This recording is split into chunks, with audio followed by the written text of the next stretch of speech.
Let's turn now to Maine. 2 days after the mass shooting that killed 18 people there, authorities have now lifted the shelter-in-place order as they continue their search for the suspect. They also gave a timeline of the police response. Sam Brock with late details. Police tonight have fanned out across the area of Wednesday night's mass shooting in Lewiston, Maine. The search for suspect Robert Card taking place from the air, on the ground, and in the water. We don't have him located at this point. We don't have him in custody. And authorities acknowledge they don't even know if Card is alive or dead. Divers scouring the Androscoggin River for evidence or a body. I'm not here saying that the suspect, we know the suspect is in the water and this is what we're doing. What I'm telling you is you're going to see a lot of activity here. Police also searching homes and dense woods throughout the region, worried their suspect could be hiding out. The longtime Army reservist is the sole suspect in Wednesday night shootings that left 18 people dead and more than a dozen others injured. The first at a bowling alley where officials say police were on scene within 90 seconds of receiving a 911 call.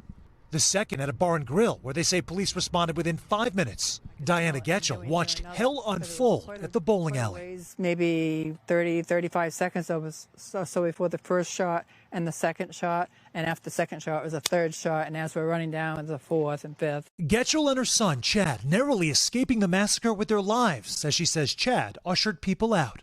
It was just terrifying. Terrifying. I've never been so scared in my life.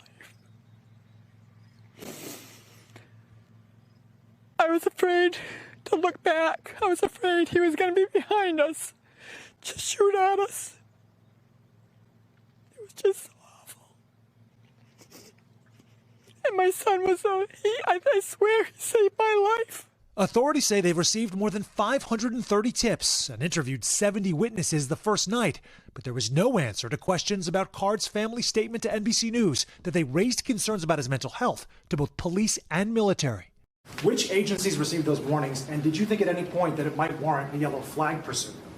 Well, I'm heavily involved in the yellow flag conversation overall, but the reality for today is I'm not going to talk specifically about who knew what and when. There will be a time. Can you confirm warnings were issued? I cannot confirm that. City Councilor Linda Scott has lived here all her life. I had people reach out to me last night that wanted to do a vigil last night. We can't. Our priority right now is the safety of our community. It's also a community coping with a still deepening investigation, where we've now learned authorities are looking at the possibility that the suspect didn't randomly target Schmangy's bar, but believed a female acquaintance may have been there, according to law enforcement sources.